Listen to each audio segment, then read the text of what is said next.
네, 방금 리포트 보셨듯이 엊그제 세계 재판은 유죄로 판명이 났습니다. 방금 리포트 보셨는데 짧게 그 얘기만 하나 하고 이슈를 한번 보시겠습니다. 네, 일단 모신 두 분 소개해드리겠습니다. 김영주 전 국회의원, 이수희 변호사 나오셨습니다. 안녕하세요. 예, 안녕하세요. 네, 변호사님께 먼저 물어보겠습니다. 묵시적 무슨 증거는 없는데 마음과 마음이 서로 그랬을 것으로 추측되는 이심전심 그래서 뇌물이다. 뭐 그런 얘기네요. 그런 것도 있고, 엊그제 재판에 굉장히 많은 쟁점들이 있었고, 거기에 대해서 1심 재판부에 좋게 말하면 고심이고, 그걸 아주 부정적으로 말하면 뭐 타협이라고 볼 수 있는 그런 그 법리 구성들이 나왔죠. 근데, 보통의 이제 많은 분들이 이거는 뇌물이다라고 생각하는 이유는 그거죠. 삼성이 왜 줬겠냐, 그럼. 네. 뭔가 도움이 되니까 줬겠지라는 거고, 또 대통령이 그렇게 그 독대를 하면서 그 요구를 하는데 안 주기도 어렵지 않았겠느냐. 뭐 이런 게 이제 일반적인 법감정에서 생각하는 뇌물죄였다면, 지난 금요일 날에 그 1심 재판부의 선고는, 뭐 법률 전문가가 아니면 이게 뭔 차이가 있나 하겠지만 아마 그 선례로서 앞으로 뇌물 공여에 대해서는 굉장히 폭넓게 받아들이겠다라는 그런 리딩 케이스가 아닌가 싶습니다. 예, 어쨌든 이심전심입니다. 이렇게 마음이 참 좀 애매하네요. 증거는 없는데 삼성이 처해진 상황이라든지 그리고 이렇게 지원을 하게 된 동기라든지 이런 상황 현안들이 모든 기업이 다 갖고 있죠. 네. 그렇습니다. 그런 취지에서 상당 부분 특히 재계 같은 경우에는 현안 없는 기업이 어디 있느냐. 네. 그렇다고 하면은 앞으로 방위성급을 옛날같이 내건 아니면은 어떤 지원금을 내건 그것들도 포괄적으로 정부 정책과 관련이 있다라고 한다고 하면은 이런 식으로 하는 것은 이른바 기업 한 죄밖에 더 되지 그것이 아닌가 하는 그런 재계의 목소리도 있는 것 같은데요. 말씀하신 대로 이제 이번 판결 같은 경우에는 개별적 구체적 현안에 대해서는 명시적 청탁도, 묵시적 청탁도, 간접적 청탁도 없지만 포괄적 현안에 대해서 묵시적 청탁이 있다. 이런 식으로 지금 판단을 했다는 점에서는 저희 그 변호사 입장에서는 이런 얘기를 합니다. 아무리 잘 짜인 판결문이라 한다 하더라도 잘 살펴보면 항소 이유 없는 판결문은 없다. 이렇게 얘기를 하는 것 같은데 그렇기 때문에 그런지 지금 삼성 측으로서는 이 부분에 대해서 다 받아들일 수 없고 전부에 대해서 다투겠다라는 지금 입장을 보이고 있는데 항소심에서 어떻게 보면 굉장히 치열한 법적 다툼이 예상될 것 같습니다. 근데 단순히 이제 묵시적 청탁이라 우리나라의 어떤 의사소통의 방식이 이제 맥락적이잖아요. 직접적인 대화 방식보다는 이제 그런 면에서 그 묵시적 청탁이라고 말을 뒷받침하는 것이 민정수석실에서 삼성 승계를 도와주라. 또 하나는 이제 국민연금관리공단의 어떤 복지부 장관이라든지 직접적인 소통을 통해서 그런 부분들을 대통령이 직접 관심을 두고 지원을 했다라. 물론 이제 이 시기에 말하자면 독대의 시기와 말하자면 지시의 시기가 엇갈리고 쟁론이 될 것 같습니다만은 그렇죠. 그런 부분이 있기 때문에 묵시적 청탁을 했다고 보여지고 승계가 끝난 다음에 독대를 했으니까. 네네. 그렇죠. 그래서 1차적으로 말하면 미러 K스포츠 재단의 경우에는 강압적이라고 얘기했지만 그것을 가지고 모든 어떤 그게 낸 기업들이 다 묵시적 청탁을 했다고 볼 수는 없다. 이렇게 정리하는 것 같습니다. 아무튼 좀 복잡하고 앞으로는 뇌물에 대해서도 엄격해질 것도 같고 참 묵시적 두루 여러 가지에 대해서 포괄적으로 두루 이렇게 서로 속내가 왔다 갔다 하면 그만큼 엄격해진다는 거죠. 1심 재판 결과를 보게 되면은 일단은 박근혜 전 대통령과 이재용 부회장 간의 독대 과정에서 청탁이 있었다는 게 특검의 주장 아니었겠습니까? 여기에 대한 명확한 연결고리를 입증하지 못했습니다. 그러니까 말 그대로 이재용 부회장과 삼성 측에서 계속 주장했던 거는 1차, 2차, 3차 독대를 했는데 박근혜 전 대통령이 하도 화를 내는 바람에 도저히 청탁할 수 있는 분위기가 아니었다고 얘기했는데 여기에 대해서는 일정 부분 받아들인 겁니다. 그러니까 명시적으로 독대 과정에서 청탁은 하진 않았다라는 거지만 암묵적으로 박근혜 전 대통령이 이재용 삼성전자 부회장의 경영권 승계 과정들에 대한 문제를 충분히 알고 있었고 또 정유라의 승마 지원에 대해서까지 알고 있었기 때문에 이것들을 나름대로 말씀하셨던 이심전심으로 알고 있었다라고 표현을 할 수밖에 없는 거거든요. 네. 근데 여기에 대해서 판단하게 됐을 경우는 부정한 청탁이 없었기 때문에 미르재단, K스포츠재단에 돈을 줬던 제3자 뇌물죄에 대해서는 무죄로 판결이 난 겁니다. 그럼 이제 뇌물죄로 1심에서 판결이 인정이 됐다라는 거는 핵심적으로 박근혜 전 대통령과 최순실 간의 명확한 경제적 공모관계를 입증을 해야 되는데 여기에 대한 판결문의 판단 내용들은 약간 좀 미진한 부분들이 존재하는 것 같아요. 그러니까 2심 재판에서는 사실 이 부분에 대해서 삼성전자 입장에서는 강하게 좀 드라이브를 걸지 않을까 싶은 거고요. 1심 재판 결과를 보게 되면 재판부가 이런 얘기를 합니다. 이재용 부회장이 삼성물산과 제일모직의 합병 과정으로 이득을 봤다는 거예요. 근데 그 이득이라는 건 온전히 이재용 부회장만의 이득이 아니라 다른 이득들도 존재하기 때문에 형량을 좀 감경하는 부분에서 참조를 했다라는 거거든요. 그러니까 삼성 입장에서는 계속 주장할 수밖에 없는 거는 제일모직과 삼성모직의 합병 과정이라는 게 경영권 승계를 포함한 삼성 전체의 큰 현안 사업이었고 1심 재판부의 판결 내용에 보게 되면은 결국은 직접적인 청탁보다는 박근혜 전 대통령의 강요 때문에 네. 수동적으로 끌려갈 수밖에 없었다라는 건데 여기서 만약 박근혜 전 대통령의 지시나 이런 지원 요청을 거부하게 됐을 경우는 삼성의 현안 사업에 대해서 만약 말 그대로 부정적인 효과를 얻을까봐 두려워서 했다라는 게 삼성 측의 주장인 건데 네. 이러한 논리 구조를 어떻게 잘 끌고 갈 수 있느냐가 아마 2심 재판부의 판결을 좀 결정짓는 데 이제는 객관적 사실보다는 어떤 논리 구조가 맞느냐 아마 이런 생각 제가 한 듭니다. 가지 좀 말씀드리고 싶은 것이 나름대로 그 1심 판결은 굉장히 존중을 합니다. 그런데 어떤 논리 구조를 하고 있냐 하면은 이게 그 승계 작업에 있어서 박근혜 전 대통령에 대한 삼성 측의 어떤 그런 묵시적 부정적 청탁이 있었는지 여부는 지원 행위에 대해서 개별적으로 나눠서 봐야 판단을 해야 된다라고 하고 있는데요.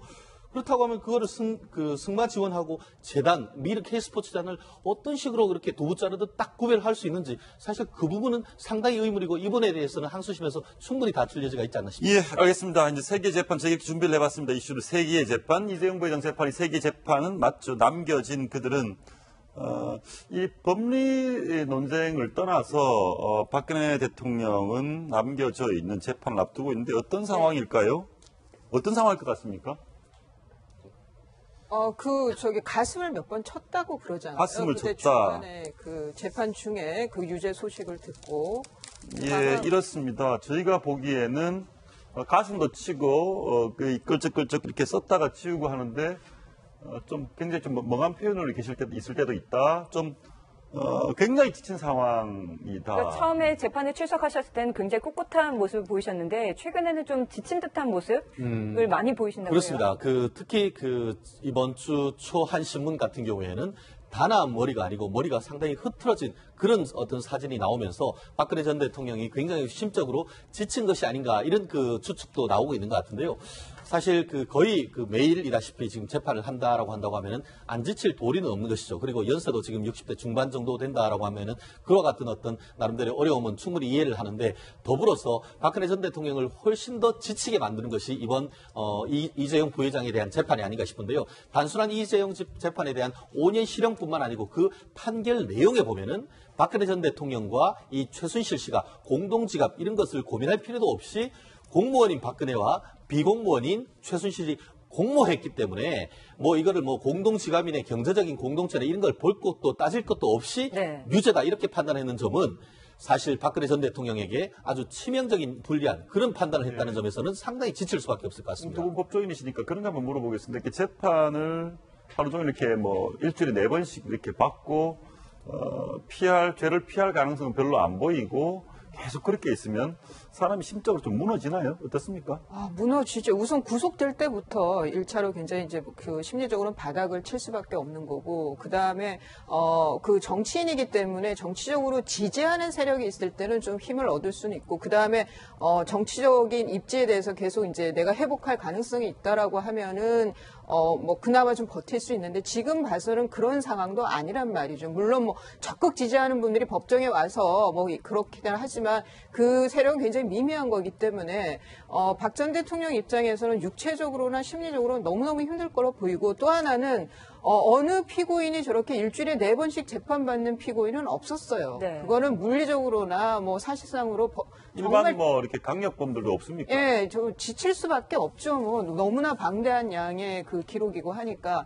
그렇긴 한데 저는 이제 정신적으로 힘들 거다라고 하는 거는 이제 정치적인 회복 가능성이 이제 거의 없는 거 아니냐. 그러니까 보수 유권자, 보수 지지층 안에서도 박 전 대통령에 대한 과외 문제 지금 더 방점을 찍고 있기 때문에 그런 게 더 지치게 하는 요인이 아닌가 싶습니다. 네. 제가 생각할 때는 어쨌든 박 전 대통령이 삼성을 지원할 때는 나름대로 과거에 아버지 대통령 시절에 삼성이 가져왔던 업적 그런 것이 과거의 재판에서는 일정하게 얘기가 되기도 했거든요. 공론화되기도 했기 때문에 지난번 조윤선 장관의 재판의 경우에도 남편의 역할, 김현장의 역할 이런 것들이 있어서 결과적으로는 삼성이 지금 이제 태평양이 맡고 있기는 합니다만은 그 사람들의 능력이 어느 정도는 상당히 이재용 재판에서 이렇게 갈 가능성이 있는 데 대한 기대가 좀 있었을 겁니다. 네. 조윤선 장관에 대한 재판의 결과. 그렇기 때문에 그것 자체가 정반대로 나왔기 때문에 엄청나게 큰 충격을 받았고, 또 하나는 외부적으로 자유한국당에서 홍준표 대표가 보여주는 어떤 과거의 자르기식의 어떤 그런 얘기도 들려올 것이거든요. 그렇죠. 그러니까 안 밖으로 다 무너져 내린다는 그런 어떤 느낌들이 굉장히 클 거라고 보여집니다. 이제 사면 초과네요. 모몬 일주일에 주 4회 이례적인 한국에 없었던 그 사람 견디기 힘든 어떤 물리적인 육체적인 고통, 그리고 정치적으로는 제의 가능성은 거의 제로에 가깝고, 그리고 여러 가지 주변 환경들, 그래서 가슴을 쳤다. 네. 그런 상황인 것 같습니다. 또 이재용 부회장의 그 1심 선고 공판 경우에는 생중계를 하지 않았습니다. 그리고 박근혜 전 대통령의 재판, 그러니까 탄핵 심판 저희가 생중계로 볼 수 있었는데 간단하게 짧게 한번 생중계 될 것 같습니까? 어떻습니까? 생중계가 저는 될 것 같다는 생각이 될것 들고요. 같다. 이번에 그 생중계를 하지 않기로 했던 거는 결국은 공공이 얻게 되는 이익보다 피고인이 받게 될 피해가 훨씬 더 크다라고 얘기를 한 겁니다. 네. 말 그대로 무죄 추정의 원칙 때문에 2심, 3심에서 재판 결과가 달라질 수도 있는 건데, 이재용 부회장이 1심 선고를 그대로 내보냈을 경우에 이게 이제 있게 될 삼성이라든지 피해를 산정하기 어렵다라는 건데요. 박근혜 전 대통령의 재판 같은 경우는 지난번 헌법재판소의 최종 판결을 사실 생중계하면서 모든 국민들에게 다 보여줬던 상황이고, 예. 대한민국의 대통령이었던 사람이기 때문에 여기서 얻게 될 공공이익이 훨씬 더 크다고 판단하지 않을까 싶습니다. 예, 다음 사람, 남겨진 그들. 사실 이번 재판에서 보이지 않게 가장 큰 역할을 한 사람이 현실적으로는 정유라다, 이런 얘기를 하고 있습니다. 이런 부분 어떻습니까? 검찰에 협조를 하고 지금 아들과 함께 있는 거죠. 그렇습니다. 지금 이제 뭐 2살 배기 정도 되는 것으로 알고 있는데, 어느 순간 언론의 스포트라이트로부터 사라졌어요. 사라졌죠. 그 순간이 이 검찰에 나가서 검찰의 차를 타고 증언을 했던 그 이후부터 지금까지 부서경찰을 재청구한다는 얘기도 없어졌고, 언론 자체에도 보도가 없는 것 같은데, 이렇게 그런 상황 속에서 이번 그 이재용 부회장에 대한 그 유죄 심증을 했는데, 어떻게 보면 정유라 씨의 법정 증언이 상당 부분 기여했는 것이 아닌가, 그런 얘기를 하고 있는 것 같은데요. 네.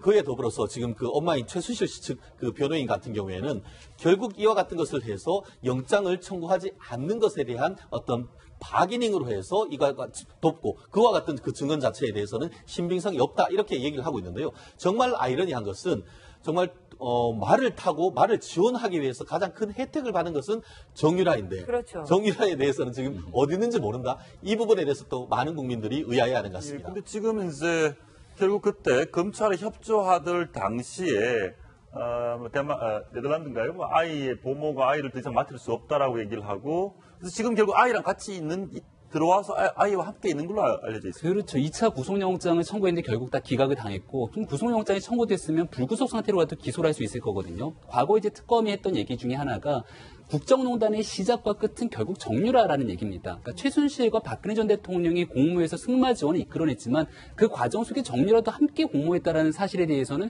결국은 분명한 문제 제기를 하고 있는 건데, 정유라 씨가 어느 순간 특검의 나름대로의 설득이 있었다라는 거고, 그걸 통해서 증언하고 난 뒤에 지금 현재 기소도 안 돼 있는 상황이거든요. 예. 이 부분에- 기소가 안 돼 있습니다. 기소도 안 돼 있는 상황입니다. 이 부분에 대해서는 검찰이 가타부타 뭔가의 결정을 내리지 않는다라면, 덴마크 당국 차원에서는 지금 사실상 범죄인 인도 청구까지 해갖고서는 데려온 상황인데, 여기에 대해서 국제적으로 어떻게 설명할 수 있을지에 대한 의구심도 좀 들긴 합니다. 승마 지원도 받고 이번엔 또 법적인 책임도 또 혜택을 제가 받았다고 이제 이 보여지는 법조인으로서 생각. 결과적으로 이제 저희가 이렇게 썼지만 네. 검찰에 협조를 하고 네. 그렇게 보고 싶은 아들과 함께 자기가 이제 지내고 있는 거죠. 정말 가장 큰 수혜잖아요. 가장 이제 좀 엉뚱한 발상이라고 보면, 누군가가 이렇게 돈을 줄 때, 뇌물을 줄 때, 당신 아들 사탕 사주라.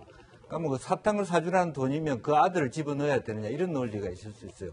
그러니까 이대 사건도 마찬가지. 고등학교 시절에 그런 사건이 있었지만, 네. 말하자면 미성년자라고 하는 시점이라는 게 있을 수 있지 않느냐. 물론 그렇네요. 그 시점과 현 시점을 어떻게 볼 것이냐는 것은 법조인에 달려 있지만, 실제로 엄마가 다 한 것은 맞다라고 보는 그런 입장이 좀 왠지 다소 클 수 있지 않겠나 싶습니다. 사탕에 비할 건 아닌데 왠지 고개가 끄덕여지는 거. 완전 비법조인으로 하는 예, 생각이 근데 여기에 관여했던 사람 중에 고영태 씨까지도 다 기소를 했어요. 구속으로 해서 기소를 했는데, 그럼 정유라가 그냥 가만히 앉아있다가 사탕만 빨아먹으냐? 그건 아니란 말이죠. 그런 면에서 이제 사탕 비유가 적절하면서도 차이점은 정유라가 가만히 있었던 건 아니라는 거죠. 예. 그렇지만 정유라의 그 결정체, 정유라는 검찰에 협조를 했지 않습니까? 그런데, 그러니까, 네. 고영태 씨나 이런 사람들, 저는 고영태 씨 두둔할 생각 전혀 없어요. 같이 어떤 이득을 하려고 하다가 잘 안 된, 도태된 인물이 아닌가 추측을 하는데, 그런 고영태 씨도 검찰에 엄청난 협조를 했죠. 네. 그렇지만 구속 기소가 됐어요. 근데 제가 그렇다면 사건을 얘기한 형평성의 것은 문제는 있다고 하죠. 미성년자라고 하는 관점. 그러니까 그런데 이제 객관적 대학 가서 힘을 지원할 수 없다라고 하는 대학 가서는 그 이후부터는 미성년자가 아니었죠. 그걸 구분해야 돼요. 저는 그렇게 생각합니다. 검찰 자체는 이제 결국 시점의 문제이지 언젠가는 법적 책임을 물을 것이다라고 생각을 하고 있는데요. 말씀하셨듯이 입학 문제로 그 한때 이제 문제가 됐은 것이고 또 대학교 그 이대 입시와 그 이대 또 그 학사 과정에서의 비리 이 부분 같은 경우에는 미성년자이긴 합니다만 형사 미성년자는 아니었던 것이고 네. 더불어서 지금 이 승마와 관련해 가지고는 또 사실상 성인이었던 부분이기 때문에 그 부분에 대해서는 사실 검찰이 2번 영장을 청구했다는 것은 나름대로 검찰도 역할을 했던 것이죠. 다만 법원이 영장을 기각했을 뿐이지. 결국 이제 재판에 넘기는 것은 시점의 문제가 아닐까 생각을 합니다. 알겠습니다. 아무튼 법적으로 보면 그런데 일반 단순 논리로 보면 가장 혜택을 본 사람이 정유라인데 정유라는 지고치 보면 가장 법의 처벌과 이 판단에서 벗어나 있다는 얘기를 드렸고요. 사실 국정농단의 본질 중에 하나 최순실 씨는 어떨까요? 예, 딸과는 틀어졌는데요. 이재용에 사죄한다. 그런데 이번에 재판 과정에서 이재용 사죄를 정책에 사죄를 한다라는 입장을 냈죠. 네, 이 부분은 이제 이경재 변호인 측이 낸 입장으로 볼 수 있는 거고요. 말 그대로 이 얘기를 했던 거는 삼성으로부터 지원을 받긴 했지만 이게 이제 적극적인 뇌물로 볼 수가 자기들은 없다고 판단하는 거죠. 그렇기 때문에 오히려 이 사건에 대해서 삼성이 피해를 보고 있다라는 인식을 좀 부각시키기 위해서 일부러 이와 같은 발언을 한 것이 아닌가 뭐 이렇게 볼 수 있는 것 같습니다. 예, 결국 어찌됐든 이유 어찌됐건 삼성 관계자분들에게 사죄를 드린다 이런 얘기를 했습니다. 그리고 다음은 저희가 이제 세계재판 남겨진 것들은 했는데 김기춘 전 비서실장은 어떤 상황인지 여전히 이런 상황이라고 합니다. 옥사만은 피하고 싶다. 사약을 먹고 싶다. 감옥을 벗어나고 싶다. 어쨌든 김기춘 비서실장도 법적인, 도덕적인 여러 가지 의미에서 굉장히 중요한 책임 안에 있는 거 아니겠습니까? 저는 김기춘 전 실장의 경우에는 그게 시대 착오적이라서 문제였지만 본인의 입장에서는 거의 확신범이라고 생각하는 게 이제 본인 입장에서는 무죄일 수 있는 게 네. 나는 우리나라에서 그야말로 저분이 생각하는 거는 비정상이라고 생각했을 거예요. 그 블랙리스트에 있는 그런 그 단체라든가 사람들에 대해서는 그게 대단히 시대착오적이고 너무나 진영 논리에 충실하다 보니까 이것이 이제 헌법 원칙에도 벗어난 위험한 발상이 됐지만 여하튼 김기춘 전 실장 입장에서는 비정상의 정상화를 이끌어내기 위해서 나는 최선을 다했고 그리고 그런 것이 대한민국을 위해서 도움이 됐다라고 지금도 생각하지 않을까 싶습니다. 저는 그런 면에서 나오는 그렇다 그러면 내가 굳이 감옥 안에서 이 건강도 안 좋은 네. 내가 여기서 이런 고초를 겪어야 되냐 그러니까 선처를 바라면서 한편으로는 승복하지 않는 면이 있는 게 아닌가 싶어요. 예. 지금 현재 이제 최근에 건강 문제로 동부구치소로 이감이 되었는데 보석을 신청했다가 또 받아들여지지도 않았었고요. 그러니까 동부구치소로 이감한 사건에 대해서는 이제 송파구 문정동 쪽에 가까운 병원들이 많이 있지 않습니까? 그렇죠. 70대 후반의 고령인 상태다가 심장 문제 때문에 스탠스를 여러 개나 받고 있다라고 늘 건강 문제 네. 호소를 했었었죠. 그래서 본인 입장에서는 구치소 내에서 생을 마감하고 싶지는 않다라는 얘기를 여러 번 했던 만큼 그 문제에 있어서 언제든지 응급 상황에 대한 조치를 하기 위해서 이제 구치소를 이감했다 이렇게 볼 수가 있는 건데요.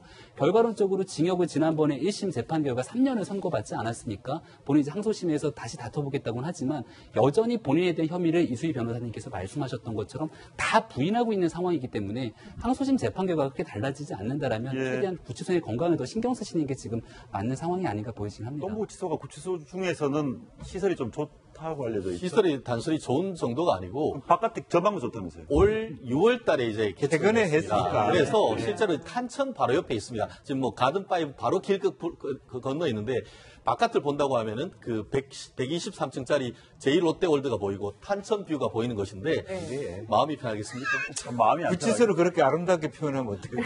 과거에 동부 구치소는 사실은 구이동에 있었을 때는 굉장히 안 좋았죠. 그게 네. 최근의 일입니다. 아무튼 누가 그런 얘기를 하더라고요. 너무 지나가는데 좋은 건물이 있길래 뭔지 물어봤더니 구치소였다고. 그 정도 건물이면 우리나라 오피스텔로 하면 수천억 원이 넘는 건물일 겁니다. 예, 아무튼 어쨌든 그런 좋은 데 있으면 뭐하겠습니까? 마음이 편치 않은데 저희가 이게 국정농단 남겨진 그들 중에 사실 주요 관계자 중에 한 명이 있습니다. 검찰의 특급 도움이었던 장시호 씨인데요. 네. 장시호 씨도 어느 날 우리 시야에서 사라졌습니다. 최근에 이제 여행까지 다가왔다고 하는데요. 뭐 얘기를 한번 들어볼까요? 장시호 씨 아들의 스키 강사 얘기입니다. 들어보시죠. 보니까 페이스북에 갑자기 활성화된 거예요. 이제 메시지를 보냈더니 난 안 받을 것 같으니 문자 보내더라고. 저하고 친구를 있으니까 메시지는 주고 많았거든요. 그냥 뭐 고생했다. 나중에 얼굴 한번 보자. 시간 잘 풀리고 얼굴 한번 보자. 끝나고 얼굴 한번 보자. 뭐 방학 한번 내려가면 연락 주세요. 그러더니 뭐 연락이 없더라고요. 네. 취재진과 일체 접촉을 끊고 여행까지 다닐 수 있는 좀 여유가 생겼다고 봐요. 아들하고 여행 다녀오고 이제 뭔가 본인 경제적 여유는 원래 많은 분이었죠. 예. 거기다가 이제 그 동제 스포츠 영재센터에도 아르를 넣어서 이제 그 유명 우리나라 국가 그 대표였던 급에서 이렇게 강사도 하고 있는데 이제는 뭐 어쨌든 간에 지금 그 구속이 안 된 상태에서 지금 지금 조사도 받고 있고 하고 있습니다만 사실 아까 정유라 씨와 거의 비슷한 그런 입장을 보이고 있지 않습니까? 네. 결국 검찰 같은 경우에도 전체적으로 이 특급 도움이었다라는 상태에서 상당 부분 어떻게 보면 혜택을 줬는 그런 부분이라고 해석할 수 없는 부분인 것 같은데 아무래도 국민들이 보는 시각이 좀 극과 극일 수밖에 없는 상황인 것 같습니다. 그래서 지금 최순실 씨의 경우에도 재산을 어떻게든 추징할 수 있어야 정말 단죄가 제대로 된다라고 생각을 하는 거거든요. 여전히 돈이 있으면 정유라 씨도 그렇고 최순실 씨도 지금 뭐 이재용 부회장이 5년이 나왔지만 뭐 그 이상이 된다 하더라도 여하튼 나왔을 때 돈이 있는 한은 과연 그 사람들이 제대로 단죄가 된 거냐 이런 그 법감정, 그러니까 일반 법감정이 나올 수밖에 없는 거죠. 저는 그 장시호 씨의 저런 모습, 뭐 장시호 씨가 그 동안에 검찰에 협조하고 뭐 한 거는 다 그거는 뭐 긍정적으로 평가해 줄 수는 있지만 그래도 자숙을 해야 되는 시간이 아닌가 싶습니다. 본인이 주도적으로 하지 않았다 하더라도 여하튼 영재센터에 삼성으로부터 지원받기 위해서 본인이 한 역할도 있는 거잖아요. 예. 저는 자숙해야 된다고 보입니다. 그러네요. 그러니까 법적인 걸 떠나서 예를 들어서 저렇게 국정농단을 일으킨 사람들이 뭐 3년을 살든 2년을 살든 5년을 살든 나와서 좋은 차에 좋은 집에 호의호식하고 이렇게 그런 모습을 보면 국민들은 스스로 좀 조심을 해야 될 것 같아요. 장시호 씨의 어머니 최순득 씨가 최순실 씨보다 현재 공개된 재산이 훨씬 더 많은 거로 알려져 있지 않습니까? 수천억대 부자로 알려져 있고 장시호 씨 같은 경우는 특검의 특급 도우미로 활동을 했으나 사실 동계스포츠 영재센터에 삼성이 준 돈이 뇌물로서 유죄 판정이 난 거잖아요. 거긴 최순실 씨만 연결돼 있는 것이 아니라 실질적인 활동을 장시호 씨가 했던 거고 여기서 불구속 상태이긴 하지만 어쨌거나 지금 현재로서는 기소가 돼 있는 상황이라 재판을 앞두고 있는 겁니다. 게다가 얼마 전에 이제 스케이트 선수 김동성 씨와의 여러 가지 관계 때문에 파문이 된 적이 있는데 그때에도 국가의 권력을 활용해서 뭔가를 지원해 주려고 하는 내용들이 오갔던 상황들이 보도가 된 적이 있거든요. 그럼 도대체 장시호 씨가 이 국정농단의 한 축에서 활동했던 건 어떤 부분들이 있는지도 명쾌하게 파헤쳐 줄 때만이 사실은 법에 대한 법적 형평성이 있는 건데 검찰과 특검에 도움을 줬다는 이유로 그 사람들은 일부 그 상황에 대해서 모면하게 된다라면은 저는 이거는 법 앞에 온 국민이 형평성을 갖고 있다라고 보기 좀 어려운 측면이 있다고 봅니다. 알겠습니다. 아무튼 이 상황에서 세기 재판이고 남겨진 그들은 대통령, 정유라, 최순실, 김기춘 각각 비슷하면서도 입장이 너무 다른 것 같아요. 몸통일 수도 있고 또 수혜자인데 본인은 처벌받지 않을 수 있고 감옥 밖에서 죽고 싶다 이런 상황인데 이 상황에서 앞으로 남은 이슈가 가장 많은 것이 박근혜 전 대통령인 것 같습니다.